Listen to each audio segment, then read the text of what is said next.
idol បងដូចណាដែល inspire បងទៅលើការសាក់ផ្លេចបាត់ឲ្យដឹងនៅរស់អត់ផងយូរហើយបងអត់ដឹងដែរបើសម្រាប់ខ្ញុំសិទ្ធបុគ្គលអញ្ចឹងណាដូចគាត់ក៏មានសិទ្ធមិនសប្បាយចិត្តនឹងមានមនុស្សសាក់នៅជុំវិញខ្លួនគាត់អញ្ចឹងបើគាត់មានអារម្មណ៍ថាវាអត់សុវត្ថិភាពពេលដែលមានមនុស្សសាក់ក្បែរខ្លួនមើលមកវាមិនតំណងវាមិនសមរម្យវាមិនគួរអញ្ចឹងក៏អត់បញ្ហាដែរអាហ្នឹងជំរឿគាត់យើងជ្រើសរើសយកសាក់បានគេក៏មានជំរឿអត់ចូលចិត្តអ្នកសាក់បានដែរកុំតែទៅប៉ះពាល់អ្នកដទៃ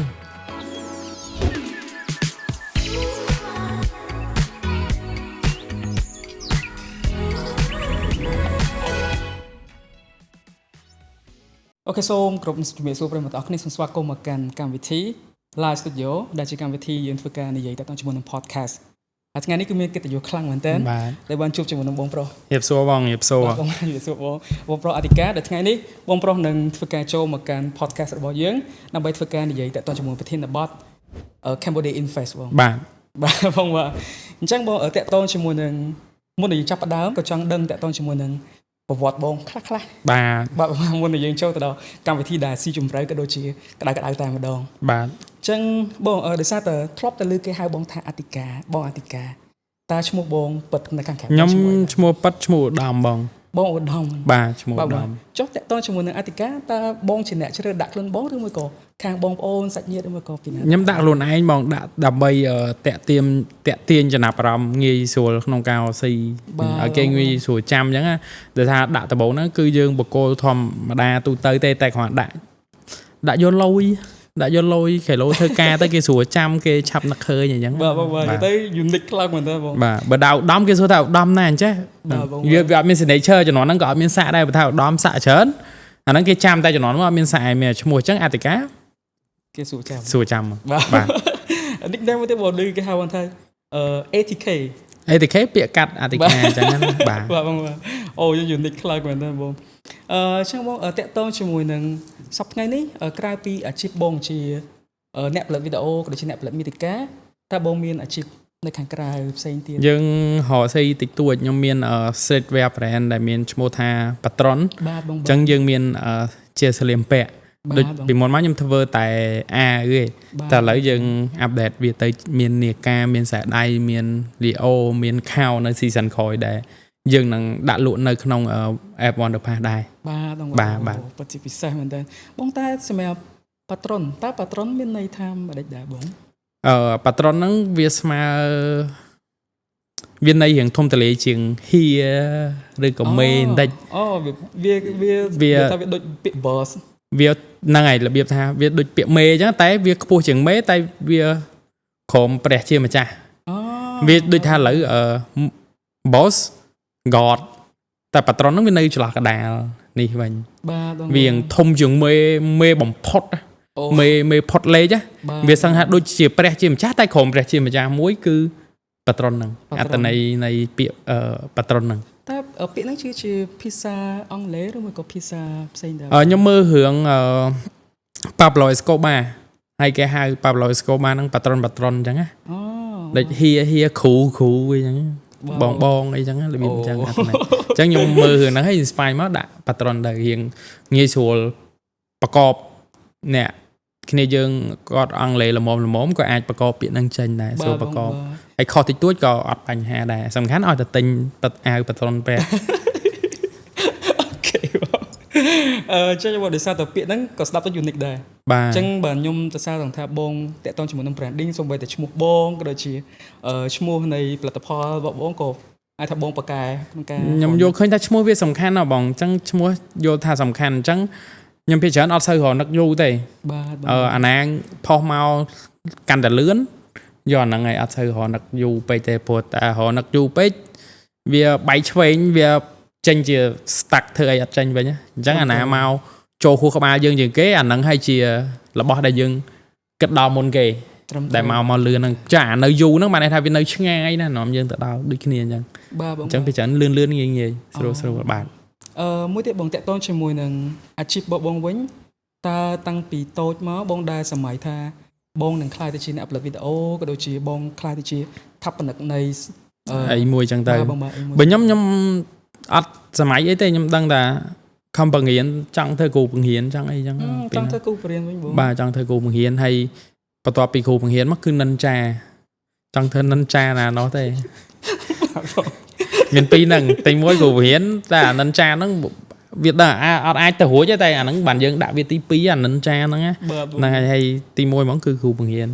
chơi bông để sao tờ bờ cụ riêng nhưng đăng theo để sao tờ bông trong thơ ca trai chun chỉ một chấm này đăng nước tờ can ôn rồi mới có nè đại co tại thai chừng này đang có hình tiếp trên giường ta bật xem mẹ nâng cha bên vùng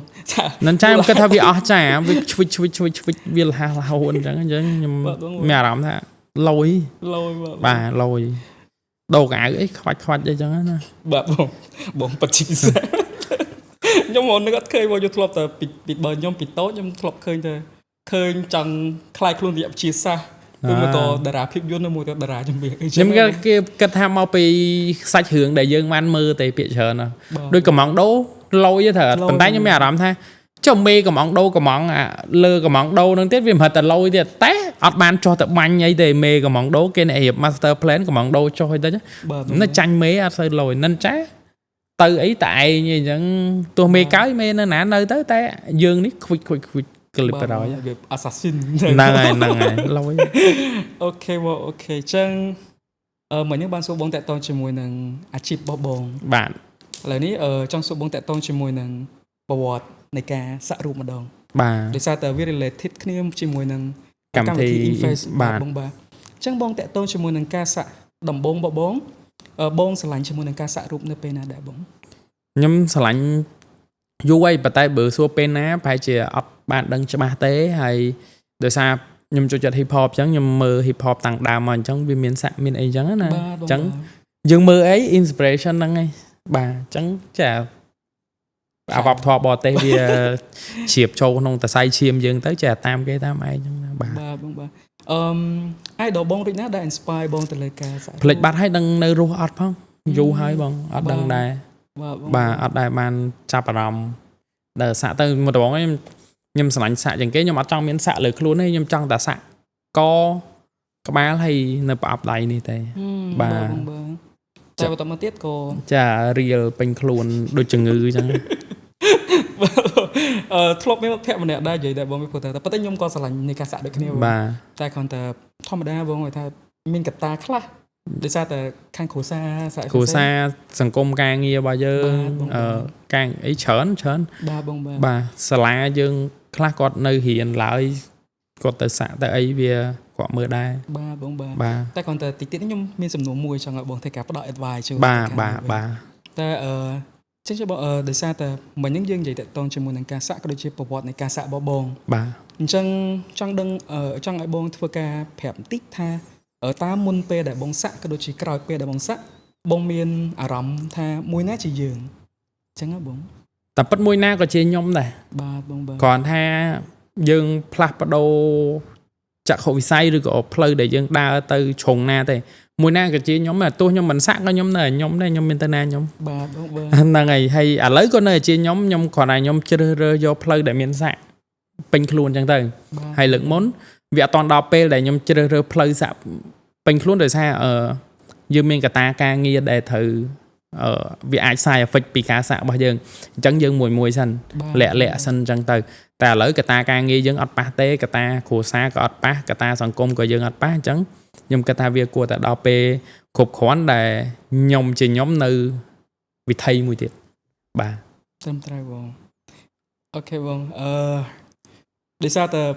nhông mặt toàn ban thua ca xạ rụp bà chỉ mới luôn ai chẳng ngày chẳng chẳng trong sự bông hiện tại tôi cho mình ca xạ đầm bông biệt tháp giúp mẹ rồng mà đã bông pe đây chúng ta phải đâm xạ đầm bông á xạ đầm bông mẹ rồng chữ tại vậy ở đây bài trong là rồng ở pi mặt than của xa rồi còn mặt than sòng công tại tôi cho mình mặt than của xa ở sòng công cái đồ chỉ ở ấy xem nhóm ở pi mặt than của xa mà muốn ở ấy vậy tại dây nhóm mày có thà đám hay xa đó này ta xa ấy anh mua cái đất ấy chẳng cái tay mình men sầm piết thằng con này quạt vậy biết lên sao lòng pe để dân chun lôi quạt anh chẳng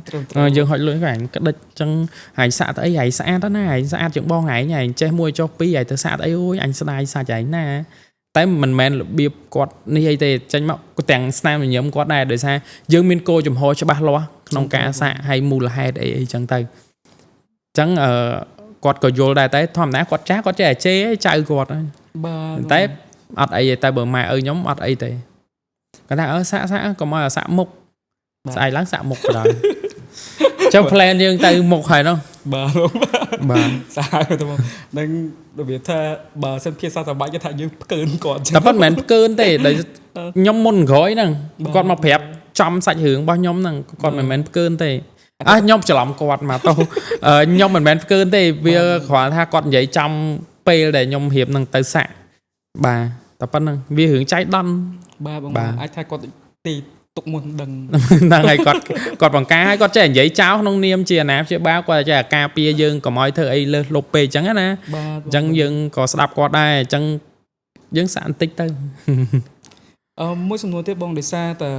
អ្វីទៅបើតើឥឡូវហ្នឹងតកតងជាមួយនឹងវិធីនៃការអាចថាសិល្បៈនៃការសាក់រូបបង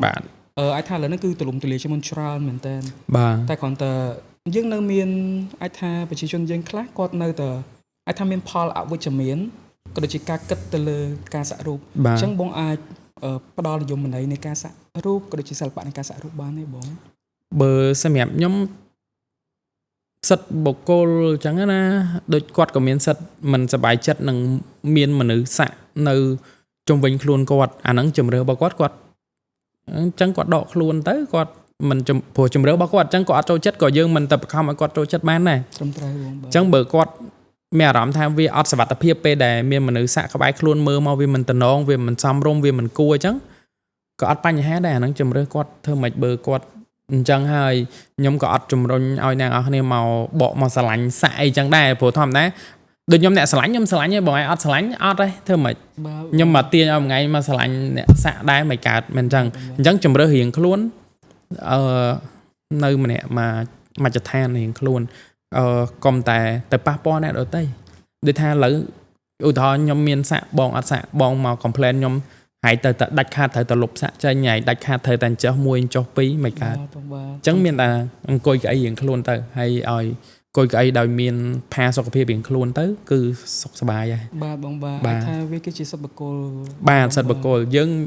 ជ្រើសរើសយកសាក់បានគេក៏មានជំរឿអត់ចូលចិត្តអ្នកសាក់បានដែរបាទបងបាទអញ្ចឹងវា fair play វាមិនមែនជំរុញឲ្យអ្នកនរគ្នាត្រូវតែចូលចិត្តអ្នកមានសាក់ខ្ញុំមិនមែនអញ្ចឹងទេបាទបងបាទអូខេបងអញ្ចឹងឥឡូវយើងចូលដល់សំណួរបាទសម្រាប់កម្មវិធីធំដែលនឹងប្រព្រឹត្តឡើងនាពេលខាងមុខនេះបងគឺកម្មវិធី Cambodia Infest ឆ្នាំ2025បាទបើសិនជាយើងគិតជារួមបងកាលពីមុនយើងធ្លាប់តែឃើញកម្មវិធីនេះនៅខាងប្រទេសខាងក្រៅទីជិតខាងផ្សេងតែក៏ surprise ដែរនៅពេលដែលមានកម្មវិធីនេះគឺធ្វើឡើងនៅប្រទេសយើងតែម្ដងបងបាទអញ្ចឹងចង់ឲ្យបងជួយធ្វើការរៀបរាប់តាក់ទងជាមួយនឹងobjective នៃកម្មវិធីនឹងបន្តិចបងបាទសម្រាប់គោលបំណងក្នុងការបង្កើតកម្មវិធីនេះឡើងគឺខាងបងស្ដីដោយសារខ្ញុំចូលរួមចំណែកតូចទេអញ្ចឹងខ្ញុំសូមនិយាយពីគោលបំណងពួកគាត់ទៅកាន់អ្នកនរគ្នាដែលកំពុងទស្សនាវីដេអូនេះដូចជា podcast នេះគោលបំណងក្នុងបង្កើតនេះគឺយើងបង្រិចវិស័យនឹងឲ្យវារៀងធំទូលាយជាងមុនវិស័យសាក់ឲ្យធំទូលាយជាងមុនហើយបើកចំហជាងមុនហើយដើម្បីបើកចិត្តឲ្យវាទូលាយទៅណាឥឡូវបើមិនយើងមិនចូលចិត្តសាក់ទេក៏យើងថយមកជំហានអីចឹងណាបាទអ្នកចូលចិត្តក៏គេមាន0អ្នកចូលចិត្តទៅអ្នកមិនចូលចិត្តក៏មាន0អ្នកមិនចូលចិត្តទៅអានឹងវាធម្មតាទេអញ្ចឹងនេះគឺយើងបង្កើតឱកាសមួយដែលយើងមានជា community មួយដែលបង្កើតជា event នេះសម្រាប់បងជាងសាក់ក៏ដូចគ្នាសិល្បៈក៏ខាងសាក់ហ្នឹងហើយនឹងអ្នកដែលស្រឡាញ់អ្នកដែលអត់មានតែស្រឡាញ់ក៏អាចចូលរួមបានដែរព្រោះកម្មវិធីរបស់យើងបង្កើតឡើងដើម្បីបរិយាវិស័យនឹងឲ្យវាកាន់តែធំព្រោះវាជាសិល្បៈដែរទេដូចកម្មវិធីប្រកួតគំនូរប្រកួតចម្រៀងប្រកួតរាំដូចគ្នាអញ្ចឹងដូចគ្នាអញ្ចឹងវាក៏ជាផ្នែកមួយនៃសិល្បៈដែរបាទហើយសម្រាប់កម្មវិធីទាំងមូលយើងធ្វើឡើងដើម្បីហើយច្រឡំហ្នឹងហើយឥឡូវយើងចូលដល់ចេះវិញបងសុំកាត់បងតិចបងបាទកម្មវិធីរបស់បងគឺតកតងជាមួយនឹង participate គឺបងតម្រូវឲ្យតអ្នកដែលគាត់មកចូលរួមគាត់ជាអ្នកដែលគាត់ទៅប្រកួតឬមួយក៏ទាំង យើងបើកទលំទលាសម្រាប់អ្នកដែលគាត់ចូលរួមផ្សេងគាត់ធ្វើការចូលទស្សនាដែរ បាទអត់ទេបងតាមពិតដូចខ្ញុំបាននិយាយគឺយើងព្រីចឲ្យវាធំទលាអញ្ចឹងបើគាត់អត់មានសាក់ទេតែគាត់ចូលចិត្តក៏អាចទិញសបុតចូលរួមជាមួយនឹងកម្មវិធីរបស់យើងដែរដោយសារថ្ងៃហ្នឹងគឺយើងមានជាងសាក់ចូលមកប្រកួតមាន20-30នាក់អីចឹងទៅណាហើយយើងមានគណៈកម្មការដើម្បីកាត់សេចក្តីដូចកម្មវិធីប្រកួតចម្រៀងតែឥឡូវខ្ញុំសូមបញ្យល់ពីអា process នៃការប្រកួតសាក់នឹងបន្តិចទៅដោយសារខ្ញុំធ្លាប់ចូលរួមនៅក្រៅប្រទេសបានខ្លះដែរអញ្ចឹងវាដូចអត់មានអីខុសគ្នាពីការប្រកួតចម្រៀងឯវាស្តៀងគ្នាវាមិនដូច 100% តែវាស្តៀងយើងមាន topic មួយដូចថាថ្ងៃនេះយើងប្រកួតពីសាក់ប្រភេទមានពណ៌សាក់ color បាទបងបាទ អញ្ចឹងយើងយកអ្នកចូលមកប្រកួតហ្នឹងសាក់ color អញ្ចឹងទាំងអស់គ្នាយកមកប្រកួតអ្នកជំនាញសខ្មៅមកសខ្មៅអញ្ចឹងទៅអ្នកជំនាញឡាញអីចឹងទៅគេមើលឡាញអីចឹងទៅវាមានច្រើន category មែនតើវាច្រើនដូចចម្រៀងអញ្ចឹងមាន rap មានមនោចេតនាមាន rock មាន hip hop អីចឹងមានតាមប្រភេទអញ្ចឹងហើយគណៈកម្មការគេកាត់សេចក្តីតាមហ្នឹងទៅបាទហើយដើម្បីឲ្យសិល្បករដែលពួកគាត់សាក់រូបហ្នឹងមានទឹកមាត់លេបយើងទីសារបស់គាត់កាន់តែធំទលាយដែរមានភ្ញៀវច្រើនយ៉ាងយ៉ាងស្រួលស្ដាប់ទៅបាទឆេះបងដោយសារតែពេលដែលយើងប្រកួតចម្រៀងយើងច្រៀងផ្ទាល់បាទអញ្ចឹងដល់ពេលកម្មវិធីបងគឺយើងសាក់ផ្ទាល់ដែរអូប៉ុន្តែបើសាក់ធំឧទាហរណ៍ថាមួយខ្នងយើងអត់អាចសាក់2ថ្ងៃហើយទេត្រឹមត្រូវសាក់រាប់ខែ3ខែអីហ្នឹងហើយ3ខែហ្នឹងតែគ្រាន់ថាថ្ងៃ2ថ្ងៃហ្នឹងយើងប្រហើយចំណុចខ្វះខាតអីចឹងទៅអញ្ចឹងយើងត្រូវប្រកាសមុនយូរបងឃើញយើងដាក់លក់មុននឹង2ខែអត់បាទដោយសារអាហ្នឹងគេធ្វើការរៀបចំយូរមុននឹងចូលប្រកួតតែយើងតម្លាក់ពញាសាតែហើយឧទាហរណ៍ថាដូចចម្រៀងប្រកួត rap អញ្ចឹងទៅរៀន rap ឲ្យហើយ3ខែហ្នឹងអញ្ចឹងដូចគ្នាអញ្ចឹងបាទបងដើម្បីឲ្យគាត់ត្រៀមលក្ខណៈគ្រប់គ្រាន់បាទហើយបដាវពីចងាយមកហើអ្នកសាក់ឧទាហរណ៍ថាខ្ញុំទៅហៅមួយថ្ងៃទៅធ្វើតួសាក់មិនបងប៉ះពាល់ការងារមួយថ្ងៃតួអ្នកចង់សាក់ដែរហ្នឹងហើយអញ្ចឹងយើងរើសមនុស្សមកសាក់ហ្នឹងក៏សំខាន់ដែរត្រឹមត្រូវបងដល់តែគាត់មាន passion បាទគាត់ស្រឡាញ់ផ្នែកសាក់ហ្នឹងដែរហើយអ្នកនរគ្នាក៏អាចចូលរួមបានដែរដោយទិញចូលអាចទិញសបុតបាននៅក្នុង Wonder Pass ហើយសបុតរបស់យើងមានយើងធ្វើ2ថ្ងៃ event ហ្នឹងអញ្ចឹងមាន$12ក្នុងមួយថ្ងៃតែបើអ្នកនរគ្នាទិញទាំង2ថ្ងៃតែម្ដងត្រឹមតែ$20ហើយសបុតហ្នឹងនឹងអាចឡើងទៀតណាអ្នកនរគ្នាបញ្ជាក់ឲ្យហើយដោយសារនេះ early bird យើងតម្លៃរៀងធូរអញ្ចឹងត្រូវទិញឲ្យហើយបើមុនក្រោយទៅដែរណោះបាទបងបាទចេះបងដោយសារតែឃើញនៅក្នុង category គឺមិនត្រឹមតែមានជាមួយនឹងការសាក់រូបទេបាទគឺមានច្រើន category ខ្លាំងមែនទែនហើយអ្វីដែលសំខាន់គឺមានរំលេចចេញជាមួយនឹងវប្បធម៌របស់ខ្មែរយើងទៀតដូចជាខ្ញុំចាំបានដូចជាមានល្ខោនខោលមានច្រើនការសម្ដែងបន្ថែមទៀតសំបីតា poster របស់យើងក៏យើង design បែបផែនសិល្បៈដែរដូចបងឃើញហនុមានពណ៌សយើងធ្វើ logo នៃចំណងជើងកម្មវិធីរបស់យើងហ្នឹងក៏មានបងគាត់អ្នកជំនាញជួយ support អ្នកគូអាហ្នឹងឆ្នៃមកដែរអញ្ចឹងវាតាក់ទងជាមួយនឹង art កនូអីអញ្ចឹងទៅវាមានរឿងច្រើននៅក្នុងហ្នឹងអញ្ចឹងគួរតែបើកចិត្តបន្តិចទៅបាទតែប៉ុណ្្នឹងឯងដោយសារតែឃើញនៅក្នុង website បងមានដូចជាបើខ្ញុំចាំបានដូចជា worldtattoo.com បាទគាត់មានផ្សព្វផ្សាយតាក់ទងជាមួយនឹងកម្មវិធីបងដែរដោយសារយើងមានពួកបង OSD គាត់មាន connection ខាងក្រៅប្រទេសខ្លះដែរសម្រាប់ចូលរួមដើម្បីមកចែកម្លែកបទពិសោធន៍សម្រាប់ជាងសាក់នៅក្នុងស្រុកយើងដើម្បីឲ្យគាត់រីកចម្រើនទៅមកកម្រិតទៀតបាទចេះបងដោយសារតែកម្មវិធីរបស់បងគឺខ្ញុំបើតាមខ្ញុំឃើញដូចជាមិនត្រឹមតែ participate ក៏ជាជនជាតិកម្ពុជាទេបងមានទាំងខាងក្រៅប្រទេសចូលរួមទៀតបាទមានយើងលក្ខណៈជា invite ពួកគាត់មកឲ្យគាត់ចូលរួមធម្មតាយើង marketing ឲ្យដល់ពួកគាត់មិនងាយទេបងដឹងស្រាប់ហើយបាទអញ្ចឹងយើងមានតែចុះទៅ sale direct sale ថាអូខេខ្ញុំមានកម្មវិធីនេះអី1 2 3ណាទៅប្រាប់បងមុខហ្មងបានកើតពួកឲ្យយើង marketing ទៅដល់បរទេសពិបាកខ្លាំង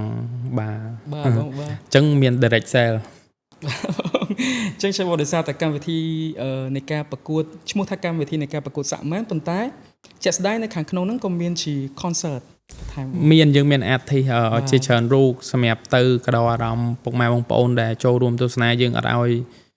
ទៅមើលតែសាក់ឲ្យធុញអញ្ចឹងយើងមើលសាក់ឲ្យមើលការប្រគំតន្ត្រី បែប rock ខ្លះ hip hop ខ្លះអីចឹងទៅ បាន មាន MC ស្អាតៗដូចខ្ញុំនៅលើឆាកស្រាប់ទៅដល់អារម្មណ៍ដែរអ្នកនរគ្នាវា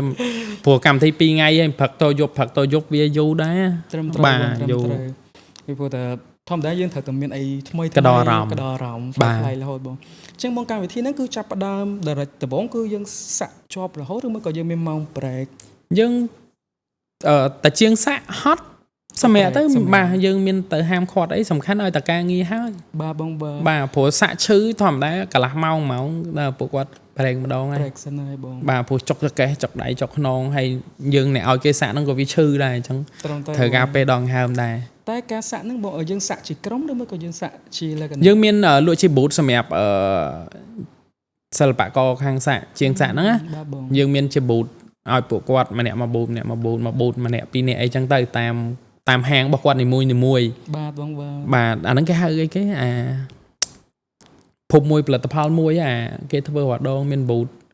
អីចឹងគេហៅ ស្តង់ ហ្នឹងហើយគេមានស្ត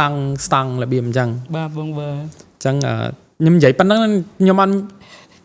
ណាក់ប្រហែលជាយល់ហើយខ្ញុំគិតថាយល់ហើយមិនបាច់សម្រាយពេកទេបាទ អូខេបងអូខេចឹង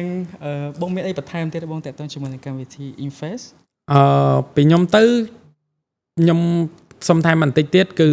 សង្ឃឹមថាអ្នកនរគ្នានឹងចូលរួមឲ្យបានច្រើនកកហើយសម្រាប់ថ្ងៃវិញគឺយើងចិត្តមកដល់ហើយអញ្ចឹងអ្នកនរគ្នាអាចទិញសបុតឲ្យហើយទៅហើយកម្មវិធីរបស់យើងវាជាកម្មវិធីលើកដំបូងខ្ញុំគិតថាច្បាស់ជាមានចំណុចខ្វះខាតច្រើនខ្លាំងមែនតើ បាទបង អញ្ចឹងសង្ឃឹមថាអ្នកនរគ្នានឹងយកយល់នៅចំណុចមួយហ្នឹងហើយគ្រប់គ្រងទាំងអស់គ្នាដោយសារយើងថ្មីទាំងអស់គ្នាដែរ បាទបង បាទហើយបើមានការលើសលួសខ្វះខាតនៅក្នុងថ្ងៃ event អីសង្ឃឹមថាអ្នកនរគ្នានឹងយល់យកបាទ បងបាទ មិនថាទាំង audience ទស្សនិកជនដែលគាត់ចូលរួមសប្បាយទៅមើលគេមិនថាបងជាងសាក់ក៏សង្ឃឹមថាយល់យកទាំងអស់គ្នាហើយខ្ញុំក៏អរគុណដល់បង OSD ដែលគាត់បាននាំកម្មវិធីដ៏ថ្មីសាឡាងនេះចូលក្នុងស្រុករបស់យើងដែរ បាទ បងបាទ អូខេបងអញ្ចឹងបើសម្រាប់ពីខ្ញុំទៅគឺអស់សំណួរតែໄວ បាទ តែសាក់សួរបងហើយអញ្ចឹងគ្រាន់ជាចុងក្រោយគឺសូមអរគុណដល់ អរគុ បង ណបង មែន អរគុណ បាទបងដែលបងចំណាយពេលវេលាមានតម្លៃចូលរួមជាមួយកម្មវិធី បាទ Live Studio Podcast របស់យើង បាទ អញ្ចឹងជាចុងក្រោយបើសិនជាប្រិយមិត្តទាំងអស់គ្នាចង់ធ្វើការជាវតាក់ទងជាមួយនឹងសម្បត្តិនៃការចូលរួមកុំភ្លេចធ្វើការ check ជាមួយនឹង app Live អញ្ចឹងពីខ្ញុំបាទ Samet ជាមួយនឹងបងប្រុសអធិការ បាទ បាទជាចុងក្រោយសូមអរគុណ សូមគោរពលា បាយបាយ មាន sound effect អត់ណា មាន